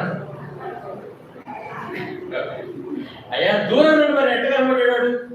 తండ్రి అయిన అబ్రహామా, ఒక నీళ్ళ చుక్కను పంపాయా. గుర్తుపెట్టుకో, నేను కొట్టినోడు కనబడతాడు, తిక్కినోడు కనబడతాడు, ఊంచినోడు కనబడతాడు. అక్కడ ఉంటాడు. ప్లేస్ మాత్రం వాందే. అయితే మధ్యలో ఉందంట. అదే మనల్ని సపరేట్ చేసేది, లోకాన్ని మనకు సపరేట్ చేసేది అదే. తీర్పు మాత్రం అందరికీ సమానమే, సింహాసనం మాత్రం ఒకటే. అయితే గొర్రెలు వేరు, మేకలు వేరు. నువ్వెవరివి? కాకిగా ఉన్నావా, పావురంగా ఉన్నావా? అందుకే జీవాధిపతి అయిన దేవుడు ఒక పాట ఉంటుంది, కాకి వలె ఉన్నావా, పావురం వలె ఉన్నావా, గొర్రె వలె ఉన్నావా, మేక వలె. ఆయన కూర్చుంటే చూడనే పాట ఉంటుంది, ఒక పాట, జీవాధిపతి అయిన దేవుడు కూర్చుండే తీర్పు కొరకై చూడు, ఎట్లున్నావో యోచించుకోవాలి. కాబట్టి ప్రియ సంగమా, ఈ యొక్క సాయంకాలం వేళ ఇది ఎన్నోది? ఎన్నోదండి? 3 4 3 3 4 ఫస్ట్ ఏంటి? జలములు. తర్వాత యోహాను సువార్త 16:13. ఇది 4వ. యోహాను సువార్త 16:13. అయితే ఆయన అనగా ఆత్మ వచ్చినప్పుడు మిమ్మల్ని సర్వసత్యములోకి నడిపించును. 4వ మాట, ఆయన మనల్ని సర్వసత్యం. ఇప్పుడు ఉన్నదేంటి? ఇప్పుడు మన మధ్య ఉన్నది ఏంటంట? సత్యం ఉంది, సర్వసత్యం లేదు. ఎప్పుడు వస్తుంది సర్వసత్యం? ఒకరోజు వస్తుంది. అర్థమైందా? ఆయన సర్వసత్యంలోకి నడిపిస్తాడు. అంటే అర్థం ఏంటి? ఇప్పుడు సత్యంలోనే ఉంటాం, అయితే అప్పుడప్పుడు తప్పిపోతాం, అప్పుడప్పుడు పడిపోతాం, అప్పుడప్పుడు దూరం అవుతాం. అయితే ప్రభు మనల్ని ఆయన అనేక పరిస్థితుల ద్వారా తన దగ్గరకు తెచ్చుకొని సర్వసత్యంలోకి నడిపిస్తాడు. నేనే నీతో ఉంటాను, నేనే నీ దగ్గర ఉంటాను, ఇప్పుడు నువ్వు పడిపోవి కాదు. చెప్పండి, అర్థం కానంత వరకు మళ్ళా చెప్తాను, ఇది కొద్దిగా పరమంగా ఉంటుంది, వినండి. ఆయన ఎవరో అర్థం కానంత వరకు మనం అందరం ఆశామాషిగానే బ్రతుకుతాం. ఆయన ఎవరో అర్థమైనప్పుడు ఏంటంటే ఎట్లా బ్రతుకుతాం? ఎప్పుడు దగ్గరగా బ్రతుకుతాం. అదే సర్వసత్యం. దాన్నే అనుభవం అంటారు. సర్వసత్యం అంటే అర్థం ఏంటి? అనుభవం. అయ్యా, గుడ్డివాడిగా పుట్టినందుకు మీ కుమారుడు వీడేనా అంటే వీడే. మీరు కళ్ళెట్టు తెలిసినారు? మాకు తెలియదయ్యా, వాడు వయసు వచ్చిన వాడు వాడే అడగండి అన్న. అయ్యా, నువ్వు గుడ్డివాడిగానే పుట్టినావంటే గుడ్డివాడిగా పుట్టినా. మరి నేను ఎవరు బాగు చేసినారు? ఎవరు బాగు చేసినారు? అయ్యా, మీరు ఆయన శిష్యులు కావాలనుకుంటున్నారా? మీరు ఆయన శిష్యులు కావాలనుకుంటున్నారంటే నువ్వు మాకు బోధింపవచ్చివా అన్నాడు. వాడిని వెలివేసినారు. వెలివేసి వాళ్ళకి అర్థమైంది. ఏమర్థమైంది? ఏమర్థమైందంటే ఈ లోకానికి మంచితనం పనికి రాదని అర్థమైంది. ఈ లోకానికి బాగు చేస్తే మంచిది కాదని వాడికి అర్థమైంది. అప్పుడు వాడు ఎక్కడికి పోయినాడు? అది మనం కూడా, మా బావ ఉన్నాడు, మా తమ్ముడు ఉన్నాడు, మా అక్క ఉంది, నాకు ఎమ్మెల్యే గారు ఉన్నారు, నాకు రైట్ గ్రౌండ్ ఉంది, ఫ్రంట్ గ్రౌండ్ ఉంది, ఒకటి ఏం గ్రౌండ్ ఉంది? అర్థమైందా? అజయ్ ఎట్ట ఏం అనుకుంటామా? అయితే ఒకరోజు వస్తుంది, పాట పాడతాం, ఎవరు లేరు నాకు ఇల్లను ఆదరణ నీవేగా, ఆనందము నీవేగా. అది సర్వసత్యం. అప్పుడు ఎవరు వద్దయ్యా? ఎవరు నాకు వద్దయ్యా, నువ్వు ఉంటే చాలు. ఇద్దరు ఉన్నారు, అందరు అనుకున్నారు, నేనున్నానని అందరు అన్నారు. కష్టాల్లో బాధల్లో నువ్వు నాతో. చెప్పండి, లాస్ట్ అంటాడు, ఏమంటాడు? నువ్వు ఆ పాట నేను అందులో నువ్వు రావాలి సయ్యా, నువ్వు.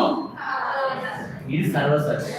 మనం కూడా కొంత పలుకుబడి చూసుకొని, బలం చూసుకొని, తలాంతులు చూసుకొని, ఇంత బోధలు చూసుకొని, నేను కూడా అంతే ఒకప్పుడు గర్వించిన వాడిని, ఆత్మీయ గర్వంతో బ్రతికిన వాడిని. ఇప్పుడు అనిపిస్తుంది ఇవే వద్దు ప్రభు, నువ్వు ఉంటే పెంట కుప్పలో కూడా ఆనందం కాదు.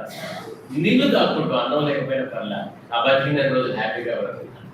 దీన్ని సర్వసత్యం అంటారు. నువ్వు వచ్చినావా? ఇంకా మా కొడుకులంటే ఈసీలో జాబ్ చేస్తున్నారండి, మా బిడ్డలంటే బీహెచ్లో జాబ్ చేస్తున్నారండి, నువ్వు వాళ్ళ మీద ఆధారపడంత కాదు, దేవుడు నీతో. అర్థమైందా? దేవుడి మీద ఆధారపడచ్చు, దేవుడి కొరకు బ్రతికి చూడు, నువ్వు దేవుడు ఉన్నాడని నడిచి చూడు. అదే సర్వసత్యం, ఫుల్నెస్. దాన్నే పరిపూర్ణత అంటారు. ఆయన మన ఎక్కడ నడిపిస్తాడు? సర్వసత్యంలోకి నడిపిస్తాడు. లాస్ట్ మాట 49:13 మరణం వరకు నడిపిస్తాడు. చూడండి, కీర్తన గ్రంథం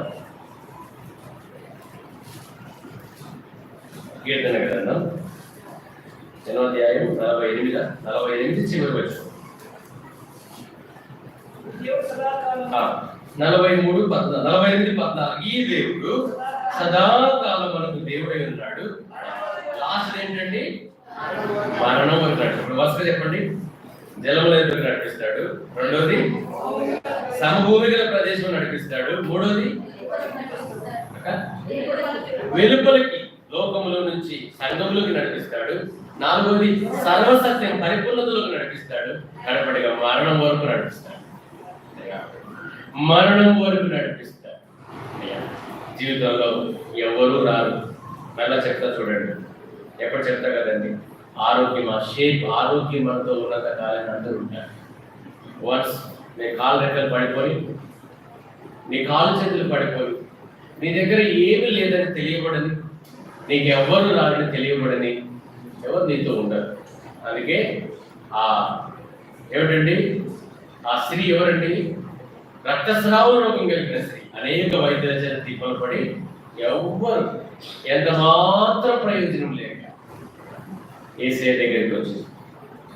ఆ పాపాత్మైన స్త్రీ అండి యేసు ప్రభు దగ్గరికి వచ్చింది. అమ్మా, జీవితంలో గుర్తుపెట్టుకో, ఏదో ఒక రోజు మరణం వస్తుంది. అర్థమైందా? ఎందుకు చెప్పిన ఉదయకాలం ఆ మాట అంటే, మనుషులు బ్రతకాలనుకుంటున్నారు, పాస్టర్లు కూడా ఒకవేళ అలా ఎందుకు చెప్పాల్సి వస్తుంది అంటే, భారమై చెప్తున్నారు. ఏంటో తెలుసా? దేవుని సేవకులు కూడా సంఘాలను భూలోకం కొరకే సిద్ధపరుస్తున్నారు.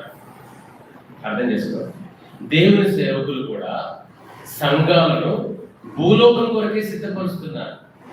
అయ్యా, ఏం పర్వాలేదు, దేవుడు కాపాడుతాడు, దేవుడు భద్రపరుస్తాడు, మిమ్మల్ని పోషిస్తాడు. మీకు ఎందుకోసం ఈ జీవితం? ఎందుకండి చెప్పండి. లోకంలో ఒక మాట అంటారు, తెలంగాణ మీ దగ్గర కూడా అంటారు లేదో, నింద లేనిదే బొంద పోదు అంటారు. ఇప్పుడు మంచి ఆరోగ్యస్తుని, ఒక మంచి పిల్లవాడిని దేవుడు తీసుకుంటే దేవుడు ఏమంటారు? అకస్మాత్తుగా ఒక 20 ఏళ్ళ పిల్లోడు నిలబడే దగ్గర పాట పాడుకుంటూ రాలిపోయినాడు, ఏమంటారండి? మంచి మాట అంటారా? దేవునికి కనీసం కరుణ లేదయ్యా, దేవునికి కనీసం ఏమి లేదు, జాలి లేదయ్యా అంటారు. ఆ పిల్లోడు క్యాన్సర్తో భయంకరంగా బాధపడి లక్షలు కలిసి ప్రేమించేవారు కరువైపోయి ఒంటరి అయిపోతే, దేవా తీసుకుపోరాదు ప్రభువా. కాబట్టి భూలోకం కొరకు సిద్ధపరచకండి. నేను ఎందుకు స్పెసిఫిక్గా కొంతమంది పేరు చెప్పి అంటున్నానంటే, భారమై చాలా మంది ఏం చేస్తారు, దేవుడు ఉన్నాడు మనుషులు ఇక్కడ ఉంచేస్తారా? ఎన్ని రోజులు ఉంచుతారు? ఎంతకాలం ఉంచుతారు? లాజరు చచ్చిపోయినాడు, సమాధిలో నుంచి లేచినాడు. వినండి, మళ్ళీ సావలేదా? చెప్పండి. లాజరు సమాధిలో నుంచి లేచినాడు, మళ్ళీ చావలేదా? మనిషి ఏం కావాలి? చావాలంటే ఏం కావాలి? చాలా మంది ఏమంటారు, ఆ రోజు ఆ లారీ పెట్టుకోతే చచ్చిపోయేటోడు కాదండి. ఆ రోజు ఆ కొద్దిగా బయటికి వెళ్ళకపోతే చచ్చిపోయేవాడు కాదండి. మీకు తెలుసా? చచ్చిపోవడానికి ఆయన లారీ ఎక్కినాడు. చాలా మంది ఏమంటారు, డెత్ ఈజ్ యాక్సిడెంటల్ అంటారు. తప్పు. Death is appointed. మరణం ఏమైంది? ఏప్రిల్ 9:27 ఏముంది? మనుషులు ఒకసారి నియమించబడ్డది. మరి వాడు చచ్చిపోవాలని దేవుడు రాసి పెడితే, దేవుడు ఉన్నాడు, తోడుగా ఉన్నాడు. అందుకే ప్రార్థన చేయి, ప్రభు ఆయన లేపు, కాపాడు, రోగాలు తప్పించుగా. దేవా, నీ చిత్తమైంది జరిగించు. నీ మహిమ కొరకు. నాకు ఒక దగ్గరికి వెళ్ళినాను, ఒక తల్లి, ఇంట్లో అందరూ బాధపడుతున్నారు. బ్రదర్ ప్రార్థన చేయండి బ్రదర్. నాకు అనిపించింది, ప్రభు నాకు ఏదైనా పవర్స్ ఉంటే బాగుంది అనిపించింది. మీకు అర్థమైందా? వాళ్ళ 7 మంది కొడుకులు, చౌదరి కుటుంబం. 8-9 ఏళ్ళ క్రితం చాలా కోట్లు వస్తుంది బ్రదర్. మీకు తెలుసా ఆమెను ఎందుకు బతకాలనుకున్నారో? ఇప్పుడు మీకు చెప్పొద్దులే కానీ తర్వాత చెప్తా. ఆమె కొద్దిగా కర్మ ఉందంట, ఒక 2-3 కోట్లు వచ్చేది ఉందంట. 2 ఏళ్ళు బతుకు వస్తాయంట. నాకు అనిపిస్తుంది, దేవుడు సేవకుని కదా, ఆ ముఖంలో కనబడుతుంది. నేను ప్రార్థన చేసిన, ప్రభువా నీ బిడ్డ ఇంతకాలం 89 ఏళ్ళు, ఎవరు ఉన్నారు ఇక్కడ? 89 ఏళ్ళు ప్రభువా, ఇంతకాలం సజీవురాలుగా ఉన్నారు, నమ్మకంగా బ్రతికినారు. నేను అన్నాను, ప్రభువా నీ చిత్తమైతే నీ మహిమ కొరకు సిద్ధపరచు ప్రభువా అన్నారు. అంటే అర్థమైంది ఏంటక్క? అర్థమైందా? నీ చిత్తమైతే నీ మహిమ కొరకు సిద్ధపరచాలను. టీ తాగినాను, బయటికి వెళ్ళాను అని ఎట్టిపోయింది మన ప్రార్థనగా. చచ్చిపోయే వాళ్ళు బలవంతంగా భూమి మీద ఏం చేయకండి, ఉంచకండి. మీకు తెలుసా భారతదేశంలో ఇప్పటికే కొన్ని వందల రాష్ట్రపతి దగ్గర అప్లికేషన్స్ ఉన్నాయి. ఏమని? కారుణ్య మరణాలు, చచ్చిపోవడానికి పర్మిషన్, బలవంతంగా చచ్చిపోకూడదు, ఎవరు మనిషిని చంపొద్దు. కారుణ్య మరణం అంటే అర్థం ఏంటంటే ఒక ఇంజెక్షన్ ఇస్తారు, ఏమవుతారు? ఎందుకు తెలుసా? తల్లిదండ్రుల ప్రేమ కరువై, బిడ్డల ప్రేమ. ఎక్కడో బిడ్డలు ఉన్నారు అక్కడ అమెరికాలో, ఫోన్లలో చూస్తారు, కోర్టు ఆస్తుంది, మనవలు లేరు, మనవలాలు లేరు, బంధాలు లేవు. అయ్యా చచ్చిపోవడానికి పర్మిషన్ ఇవ్వండి రాష్ట్రపతి దగ్గర ఏం తీసుకున్నారు? మరి వాళ్ళని మీరు ఎందుకు బతికరిస్తారు? కాబట్టి బోధన చేసిన, ప్రార్థనలు చేసిన, భూలోకం కొరకు మనుషులు ఏం చేయకండి, సిద్ధపరచకండి. చచ్చిపోతావు, దేవుడు వస్తాడు, ఇది శాశ్వత లోకం కాదు. దేవుడు అక్కడే సిద్ధపరుస్తున్నాడు. ఆహా, గువ్వలే రెక్కలున్నాయడలా ఎంత బాగుండు. నేను అందరంత స్థితి అక్కడికి వెళ్ళిపోతేనే ఈ మనుషుల బాధ తట్టుకోలేక. కాబట్టి మన దేవుడు మరణం వరకు నడిపించేవాడు. మరణం ఎంత శ్రేష్టమైన తెలుసా?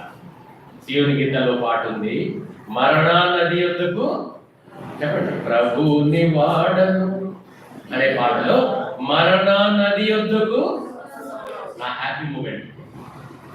మరణము నన్ను ఎదుర్కొనే రోజు నేను ఆనంద బాష్పాలతో దాని దగ్గరికి వెళ్తాను. ఈ రోజు కూడా నేను సిద్ధంగా ఉన్నాను. నాకు ఎక్కువ కాలం బ్రతకాలని ఏమి లేదు. నా ప్రభు పిలిస్తే నేను సిద్ధంగా ఉన్నాను. దేవుడు నాకు అనిపిస్తుంది త్వరలో నన్ను దర్శించబోతున్నాడు అనిపిస్తుంది. ఒకటి మాత్రం చెప్తాను, మనం అందరం సిద్ధపడతాం. బతకాలని ఆశ పెట్టుకోకండి. అర్థమైందంటే నొప్పులు తాళలేక ప్రార్థన చేయించుకోండి కానీ, అర్థమైందంటే నొప్పులు తాళలేక ప్రార్థన చేయించుకోండి కానీ, నొప్పులు పోవాలని మాత్రం ఇదేం బ్రదరు, మీకు అర్థమైందా?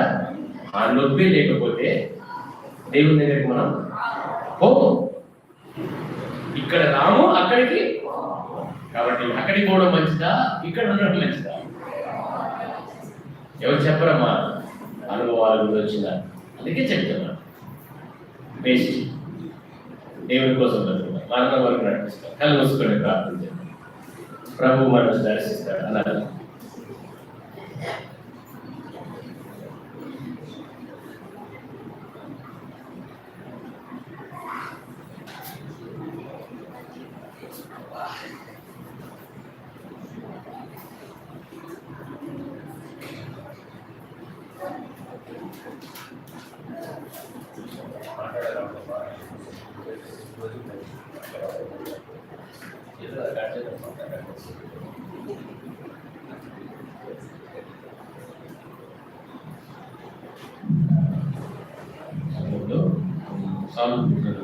చేస్తున్నారు.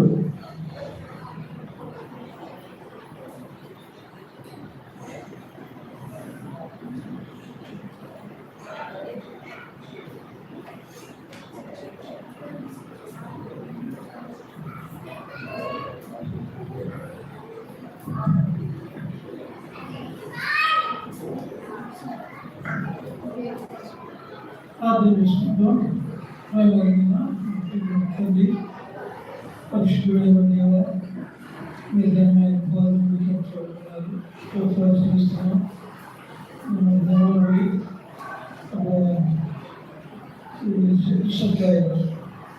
ఈ దాసులు పలుపలు రీతిగా ఈ ప్రజల క్షేమం కొరకు, ఆత్మీయ పురుగల కొరకై, ఆత్మీయ బాధ కొరకై, మీ రాజ్య దేశం కొరకై ఎన్నో విషయాలు మీరు మాట్లాడుతున్నాం. ప్రతి మాట కొరకై వర్ణాలు ఇచ్చారు. దయచేసి మీ దాసులు మా ప్రియులు బెనర్జీ గారి, అది తినాల బిరాద సంసార్ గారి, అలాగే మా కుటుంబ మీ దాసులు రతనాయులు గారు మీరు బాపరచబడుకుంటూ వచ్చారు.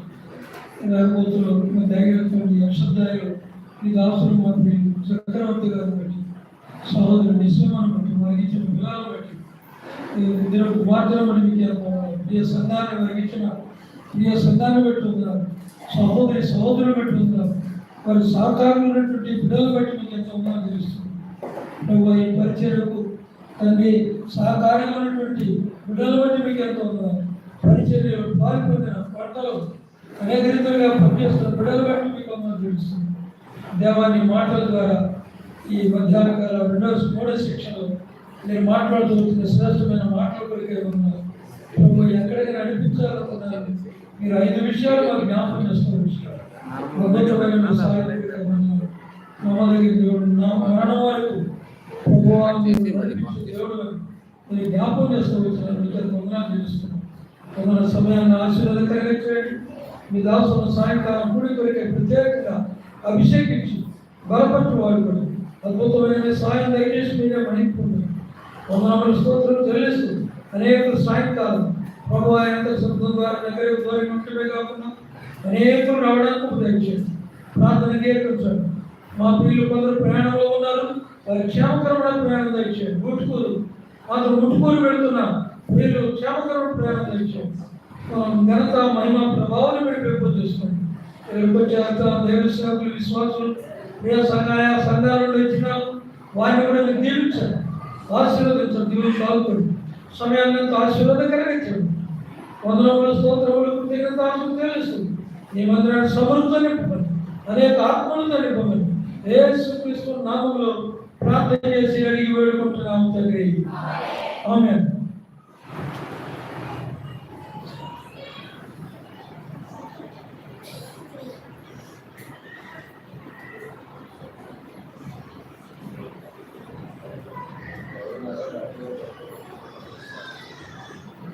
ఈ సమయంలో మరి బాప్టిజం కొరకు ఎవరైతే సిద్ధంగా ఉన్నారో మరి